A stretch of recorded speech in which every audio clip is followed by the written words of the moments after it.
성경은 베드로 후서 1장 12절에서 18절까지의 말씀입니다. 베드로 후서 1장 12절에서 18절 다 같이 한 목소리로 읽겠습니다. 그러므로 너희가 이것을 알고 이미 있는 진리에 서 있으나 내가 항상 너희에게 생각나게 하려 하노라. 내가 이 장막에 있을 동안에 너희를 일깨워 생각나게 함이 옳은 줄로 여기노니 이는 우리 주 예수 그리스도께서 내게 지시하신 것 같이 나도 나의 장막을 벗어날 것이 임박한 줄을 알미라. 내가 힘써 너희로 하여금 내가 떠난 후에라도 어느 때나 이런 것을 생각나게 하려 하노라. 우리 주 예수 그리스도의 능력과 강림하심을 너희에게 알게 한 것이 교묘히 만든 이야기를 따른 것이 아니요 우리는 그의 크신 위엄을 친히 본 자라. 지극히 큰 영광 중에서 이러한 소리가 그에게 나기를 이는 내 사랑하는 아들이요 내 기뻐하는 자라 하실 때에 그가 하나님의 아버지께 존귀와 영광을 받으셨느니라. 이 소리는 우리가 그와 함께 거룩한 산에 있을 때에 하늘로부터 난 것을 들은 것이라. 아멘. 우리가 이제 종료주일 고난 주간을 보내고 부활주일에 우리가 다른 절기의 본문을 보았는데요. 계속해서 보고 있었던 것은 베드로 후서 내용이었습니다. 베드로 사도의 이 베드로 후서는 마지막 유언과도 같은 그런 말씀이라고 말씀을 드렸습니다. 마지막으로 남기고 싶은 게 있는 거예요. 그리고 그 남기고 싶은 이야기는 간절함이 묻어 있습니다. 그리고 그 간절함은 지금 초대교회가 맞닥뜨리고 있는 그러한 위태로움, 위기, 원래 이야기했던 것과는 전혀 다른 방향으로 가고 있는 것에 대한 안타까움이, 사도의 그 마지막 안타까움이 절절하게 흐르고 있는 본문임을 우리가 알아야만 할 것입니다. 마지막 유언과도 같은 그런 이야기를 우리가 지금 듣고 있습니다. 본문에서 내가 이제 떠나갈 날이 다가오고 있다, 내가 이제 죽을 날이 임박하고 있다라는 그런 말을 하면서 그 마지막 유언과도 같은 이야기를 하고 있는 사도의 이 간절한 마음을 우리가 좀 이해하면서 본문을 좀 보셨으면 좋겠습니다. 그러면서 오늘 본문에 베드로가 강조하고 있는 것은 이런 겁니다. 12절과 13절 다 같이 읽어봅시다. 그러므로 너희가 이것을 알고 이미 있는 진리에 서 있으나 내가 항상 너희에게 생각나게 하려 하노라. 내가 이 장막에 있을 동안에 너희를 일깨워 생각나게 함이 옳은 줄로 여기노니. 또 한 절 있어요. 15절 본문이에요. 다 같이 15절 본문 읽어봅시다. 내가 힘써 너희로 하여금 내가 떠난 후에라도 내가 어느 때나 이런 것을 생각나게 하려 하노라. 아멘. 12절, 13절, 15절에 걸쳐서 베드로가 이야기하는 것은 너희가 생각할 것이 있다라고 이야기합니다. 3번이나 강조를 했어요. 12절과 13절, 15절에 너희가 생각해야 될 것이 있다. 그러니까 기억해야 될 게 있다는 거예요. 잊지 말아야 될 것이 있다는 거예요. 우리는 잊어야 될 것을 잊어버려야 되고요, 잊지 말아야 될 것은 잊으면 안 됩니다. 근데 그 반대로 사는 경우도 있죠. 잊어야 될 것은 계속 갖고 있어요. 잊지 말아야 될 것은 이미 잊어버렸어요. 그것을 병이라고 이야기합니다. 우리는 분명히 성경이 말하고 있는 이 강조점들을 잊어서는 안 됩니다. 왜 이렇게 마지막 죽음이 임박한 그 상황 속에서 사도가 교회를 향해서 너희가 잊지 말아야 될 것이 있다, 생각해야 될 것이 있다라고 강조하고 있을까요? 그만큼 안타까운 거예요. 그만큼 절실한 거예요. 그만큼 초대교회에 위기가 있었기 때문입니다. 본문에서 사도 베드로는 2가지 측면에서 너희가 잊지 말아야 될 것이 있다, 생각해야 될 것이 있다라고 하는 것을 강조하고 있는데요. 첫 번째는 12절에 등장하고 있는 것입니다. 12절을 다시 한번 읽어보겠습니다. 그러므로 너희가 이것을 알고 이미 있는 진리에 서 있으나 내가 항상 너희에게 생각나게 하려 하노라. 이미 알고 있는 진리가 있다는 거예요. 지금 초대교회 성도들에게 이야기하고 있는 베드로가 너희가 이미 알고 있는 진리다. 내가 지금 너희에게 생각하라라고 이야기하는 것은 이미 알고 있는 진리다. 이렇게 정의를 내리고 있습니다. 다시 말씀드리지만 복음은, 구원은 반복입니다. 단순하면서 반복시켜야 돼요. 화려한 게 아니고요. 여러 가지 측면에서 돌아봐도 결국은 구원이나 복음은 한 가지거든요. 그렇기 때문에 진리입니다. 단순합니다. 그렇기 때문에 반복해야 되는 거예요. 또 그럴 이유가 없어요. 왜? 복음은 단순하기 때문에. 그리고 그것을 베드로처럼 반복해야 되는 거예요. 생각해야 되는 거예요. 잊으면 안 되는 거예요. 우리가 그것을 잊기 때문에 시련에 빠지고 절망하고 그렇습니다. 그러나 그것을 잊지 않고 다시 생각하게 되어지면 그 상황 자체로 위로가 되어진다는 거예요. 12절 말씀에 너희가 이것을 알고 있다. 그것은 이미 너희에게 있는 진리다라고 이야기하는데 그것은 무엇일까요? 멀리 갈 필요도 없어요. 종료주일 그 이전에 했던 그 본문 그대로입니다. 무엇입니까? 신령한 성품에 참여하는 자가 되라. 그러기 위해서는 무엇이 필요하다고요? 믿음이 필요하고, 믿음은 덕이 필요하고, 덕의 지식, 지식의 절제, 절제의 인내, 인내의 경건, 경건의 형제우애, 형제우애의 사랑을 더하라. 이미 알고 있는 거예요. 그러면서 이러한 모든 마음들이 흔들려지지 않도록 어떻게 하라고요? 부르심과 택하심을 잊지 말아라. 베드로가 지금 이야기하고 있는 것입니다. 그런데 항상 사탄은, 마귀는 우리로 하여금 이런 것을 다 잊어버리게 만듭니다. 무엇으로요? 생활의 염려, 삶의 근심들, 수많은 생활 속에서 만나는, 삶 속에서 부딪히는 그런 이야기들. 지난 주일 부활주일이었지만 제가 건드렸던 그 본문 기억나십니까? 사람들이 이야기하잖아요. 하나님이 어디 있느냐? 부활이 진짜냐? 사람들의 수많은 그러한 이야기들, 그러한 것들이 결국 우리로 하여금 신령한 성품에 참여하지 못하게 하고 진리를 갖고 있는데도 불구하고 진리가 진리되지 못하게 하는 그러한 삶을 살아가게 한다는 사실입니다. 그래서 다시 여러분들에게 반복하는 거예요. 다시 여러분들에게 반복하는 그 이유를 분명히 아셔야만 합니다. 신령한 성품에 참여하고 믿음의 덕의 지식, 지식의 절제, 절제의 인내, 인내의 경건, 경건의 형제우애, 형제우애의 사랑을 더하라. 이 과정들이 오늘 우리의 삶에 적용되어져야 될 진리입니다. 이미 알고 있다는 거예요. 우리를 부르셨습니다. 왜요? 신령한 성품에 참여하게 하시려고. 그 사실을 잊지 않고 살아가는 것이 중요한데 사탄은 자꾸만 잊어버리게 만든다는 거예요. 간단해요. 우리는 진리 안에 서 있는데 그것을 잊지 않고 살아가면 우리는 점점 신령한 성품에 참여하는 자로 믿음이 자라날 겁니다. 그런데 사탄은 자꾸 우리로 하면 잊게 만들어요. 생활의 염려와 삶의 많은 문제들 가지고. 내 안에 분명히 진리가 있습니다. 그 진리는 우리를 자유롭게 하고 있습니다. 우리를 하나님의 사람으로 성장하게 만들어가고 있습니다. 그런데 자꾸만 빼앗기고 있는 거예요. 잊지 말아야 될 것을 잊어버리고 있다는 거예요. 내 안에 분명히 진리가 있고 나를 택하시고 부르신 이유가 바로 이 안에 있음을 우리가 분명히 알고 살아가야 된다는 거예요. 구원이라고 하는 것도 마찬가지예요. 구원이라고 하는 것은 다른 것이 아니죠. 죄인이었던 내가 십자가로 하나님 앞에 설 수 있게끔 만들어주는 게 바로 구원이거든요. 우리는 하나님 앞에 갈 수 없는 그런 죄인입니다. 죄의 삭은 사망이기 때문에 우리는 죽어야 됩니다.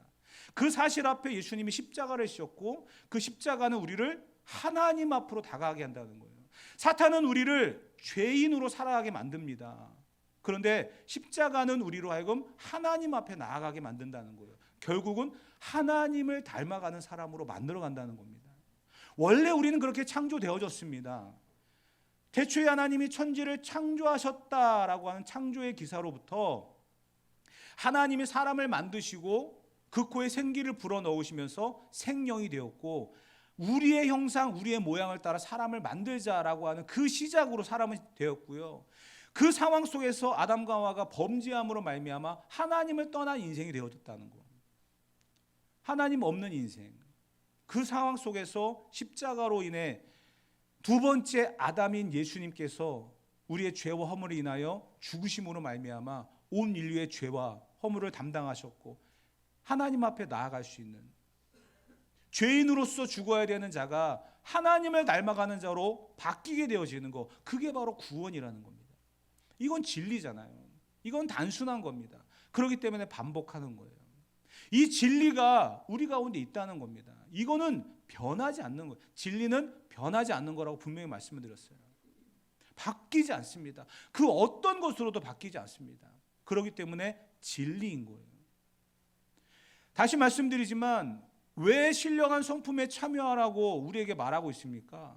우리는 믿음이 없이는 살아갈 수가 없어요. 그런데 그 믿음이 반드시 다른 사람에게도 덕스러워야 된다는 거죠. 용기도 있어야 되지만 다른 사람이 볼 때도 그 믿음에 대한 도전이 일어나야 되는데, 그 믿음이 오히려 상대방, 다른 사람들, 심지어 가족들, 자녀들에게도 부담이 되고 걸림이 될 때가 많이 있잖아요. 그래서 덕이 필요하다라고 말씀을 드렸어요. 덕에는 반드시 지식이 있어야 된다고 말씀드렸죠. 지식은 뭡니까? 내가 그 믿음만 갖고 용기만 갖고 살아갈 수 있습니까? 안 되잖아요. 그것을 잘 활용할 수 있어야 된다는 거예요. 그것을 잘 적용할 수 있어야 된다는 거예요. 그런데 그것을 갖다가 열심히 활용하고 적용하다 보면은 반드시 절제하지 아니하면 너무나 앞서가서 오히려 시험에 빠지고 넘어질 때가 있어서 절제를 이야기했고요. 절제담이 무엇입니까? 인내예요. 인내하지 않으면 결국은 이 믿음이 빛을 발할 수가 없다는 거죠. 기다리는 자, 지금 당장 예수님을 믿고 구원의 확신을 가지고 기쁨이 충만할 그때에 하나님의 나를 불러가시면 아무 문제 없다고 말씀드렸잖아요. 그러지 않습니까? 내가 지금 예수님 믿고 구원의 확신을 가지고 천국의 소망이 확실한데 더 이상 무엇이 필요합니까? 그때 불러가면 최고죠. 그런데 우리는 이 세상을 살아가게 하셨다는 거죠. 얼마나 많은 문제들이 산지에 있습니까? 그 문제들 앞에 결국은 하나님께서 우리에게 주시는 경건과, 그리고 더 나아가서 그 모든 것들을 자랑하지 말고 그 모든 상황들 앞에 형제 우애로 상대방을 이끌어가며 살아가라고.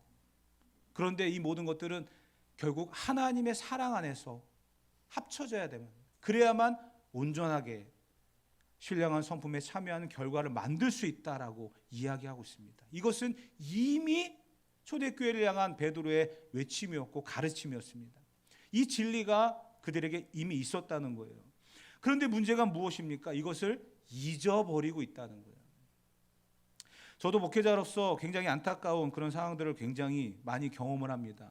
심지어는요, 이런 생각이 들 때도 있어요. 분명히 광고 시간에 이렇게 해야 됩니다 라고 광고를 했는데 문을 열고 나가셔가지고서 보면은 잊어버리셨어. 이 생각이 들어요. 두 가지예요. 첫째는 설교 시간에 집중하기 위해서 광고를 갖다 흘려보냈구나. 아니면 광고 시간마저 안 듣는 것 보니까 설교도 안 듣는구나. 이 두 가지 갈림길에 항상 서 있습니다. 여러분, 잊지 말아야 될 것들이 분명히 있어요. 잊지 말아야 될 것들. 우리에게 주어진 이 진리는 절대로 잊어서는 안 된다는 거예요. 항상 하나님의 말씀 앞에 우리를 비추어 보고 그 기준, 잣대를 가지고 우리 평가해 볼 때 과연 우리가 어떠한지에 대한 묵상과 또 삶의 적용들이 있어야 됩니다. 그런데 그때 실패할 수도 있고 넘어질 수도 있습니다. 그건 중요한 게 아니에요. 내 안에 싸우는 것은 싸우는 거지만 내 안에 진리가 있다고 한다면 그것으로 충분합니다. 그 진리를 놓쳐버리는 순간 우리는 아무것도 아니라는 사실을 분명히 알아야 한다는 거예요. 그것을 지금 이 장막을 벗어날 때 죽음의 이 상황을 맞닥뜨리고 있는 사도 베드로가 초대교회 성도들에게 너희가 잊지 말아야 될 진리가 있다. 이것은 너희에게 이미 있었던 거다라고 이야기하며 신령한 성품에 대한 정의를 이렇게 하고 있는 것입니다. 사랑하는 성도 여러분, 하나님을 닮아가고 믿음 안에 서며 신령한 성품에 참여하는 자로서 내가 오늘 부르시고 택하심을 받았다는 사실을 잊지 말고 우리가 이 진리 안에 거하면서 흔들림 없는 믿음으로 살아갈 수 있어지기를 먼저 주님의 이름으로 축복합니다. 두 번째, 베드로가 생각하라라고 이야기하는 것은 이전에 있었던 진리에 대한 이야기만으로 끝나는 게 아니라 지금 현 상황 속에서 초대교회 성도들이 흔들리고 있는 그러한 부분에 대하여 너희가 생각할 것이 있다라고 이야기하는 것입니다. 그것은 15절에 등장하고 있는 말씀이에요. 15절을 다 같이 읽어봅시다. 내가 힘써 너희로 하여금 내가 떠난 후에라도 어느 때나 이런 것을 생각나게 하려 하노라. 아멘. 12절에도 이런 것이었어요. 이런 것은 이미 있었던 진리고요. 15절에 이런 것은 무엇이냐면 이제 16절부터 등장하고 있는 너희가 이런 것을 생각했으면 좋겠다, 이런 것을 잊지 않았으면 좋겠다라고 말하는 내용은 이제 이후에 등장하고 있는 내용이에요. 16절에 보게 되어지면 이런 말을 기록하고 있습니다. 16절을 다시 읽어봅시다.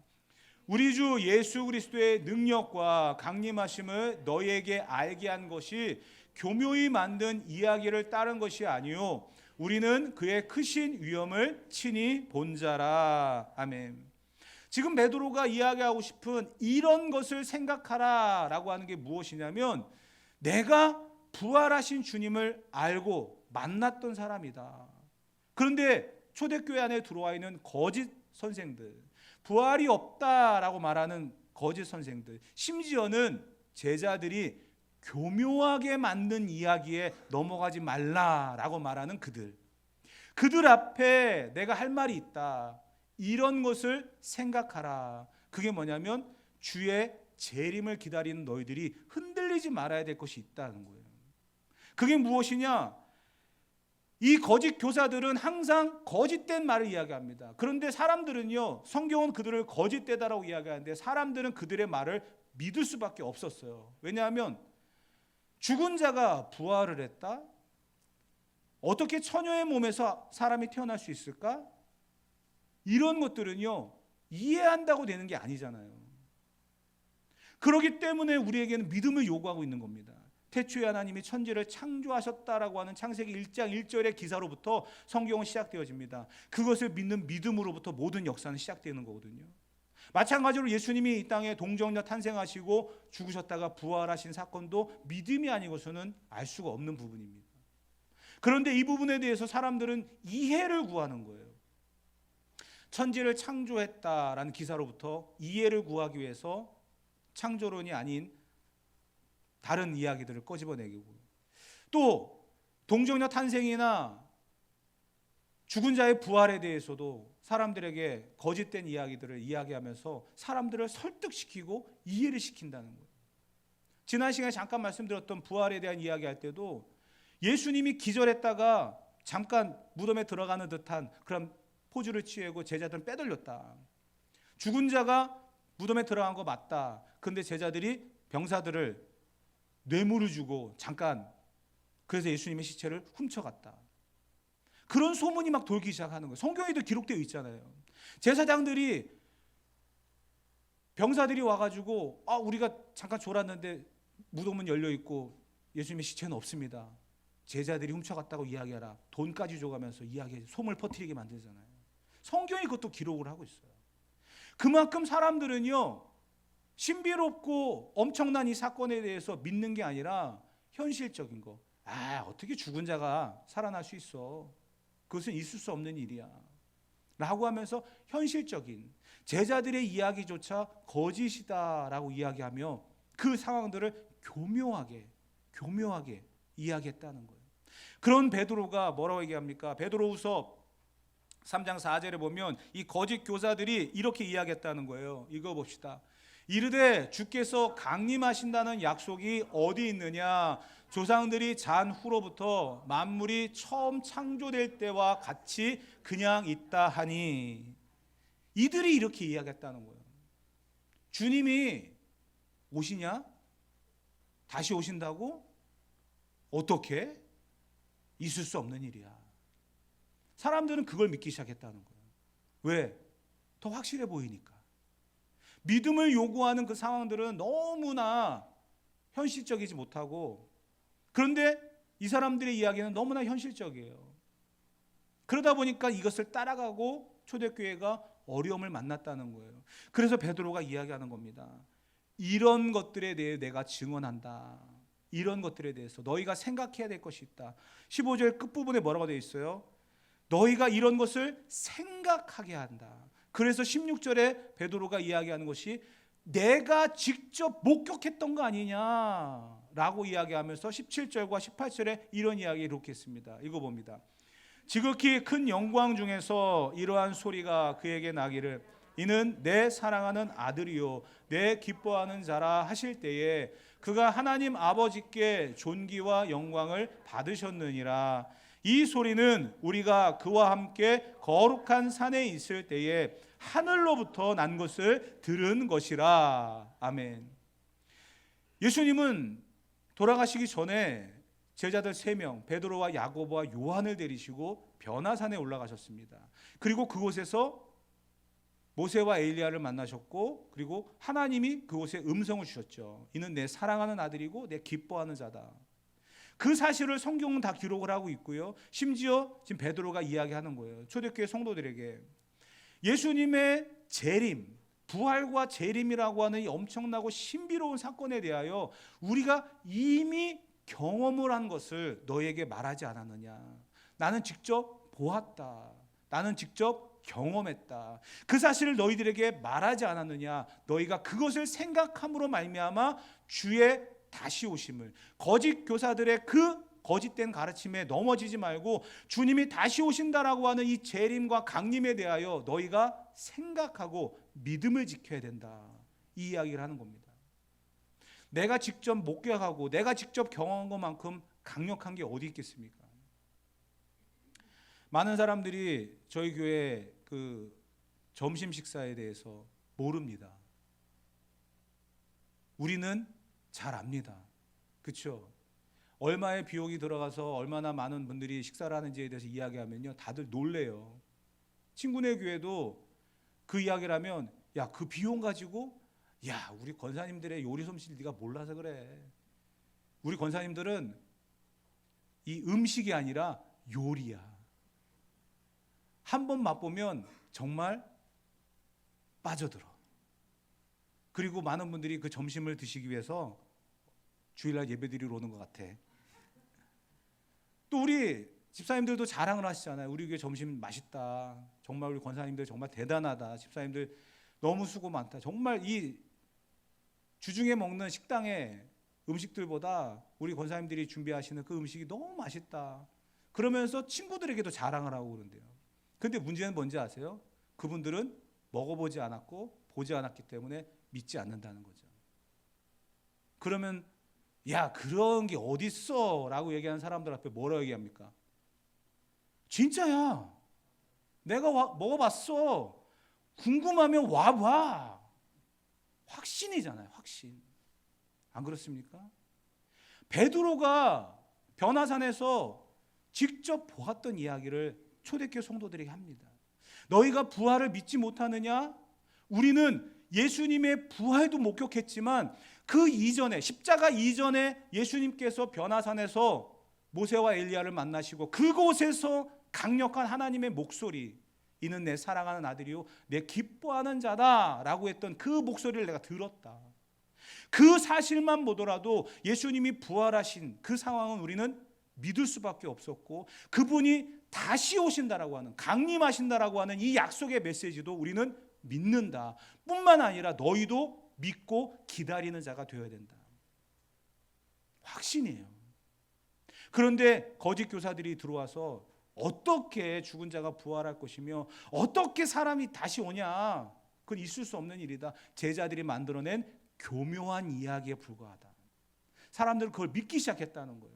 그러니까 마지막 죽음의 순간을 맞이하고 얼마 남지 않은 그 삶의 짧은 그 순간에 베드로가 이야기하는 거잖아요. 내가 너희에게 말하지 아니하느냐. 나는 분명히 목격한 사람이고 그것을 너희들에게 전달했다. 그 확신 속에 말했지 않느냐. 왜 그것을 잊고 있느냐. 사람들의 이야기에 현혹되지 말아라. 내가 직접 목격한 것, 나뿐만이 아니라 야고보와 요한도 목격했고 심지어 부활하신 주님을 만난 수많은 사람들이 있지 않느냐. 그 사람들의 이야기를 믿어야 된다. 그러면서 지금 초대교회 성도들에게 이야기를 하고 있는 것입니다. 직접 보고 들은 것만큼 확실한 게 어디 있겠습니까? 우리는 기록되어 있는 이 하나님의 말씀 앞에 오늘을 살아가고 있습니다. 눈으로 직접 보지는 못했고 경험해 보지 못한 그런 사건들이지만 우리가 이 성경 66권이 진리임을 알고 하나님의 말씀임을 안다고 한다면 여기에 기록되어 있는 이 모든 내용들이 우리의 눈에, 우리의 삶에 직접적인 경험으로 등장해야 될 줄 믿습니다. 기록되어 있는 이 말씀 외에 다른 것은 우리에게 유익이 되지 않습니다. 그래서 이 말씀을 묵상하는 거고요. 이 말씀대로 살아가기를 힘쓰고 애쓰는 겁니다. 진리이기 때문에. 오늘 우리에게 주어진 삶의 현장 속에서 죽음을 앞두고 있는, 내가 이 장막에 있을 동안에 얼마 있으면 이제 떠나갈 것인데 다시 한번 너희들에게 말한다라고 하면서 신령한 성품에 참여하는 자가 되어야 된다라고 하는 이 메시지와 더불어서 너희에게 말한 이 모든 상황들이 거짓이 아니고 만들어낸 이야기가 아니라 진리이고 확실한 체험이었던 것을 강조하면서 흔들리지 않은 믿음으로 살아가기를 요구하고 있는, 가르치고 있는 이 사도의 안타까운 마음을 기억하며 오늘도 이 세상을 살아가는 날들 동안 우리가 믿음을 지키며 다시금 흔들림 없이 십자가의 길을 걸어갈 수 있는 우리 모두가 되어지기를 주님의 이름으로 축복합니다.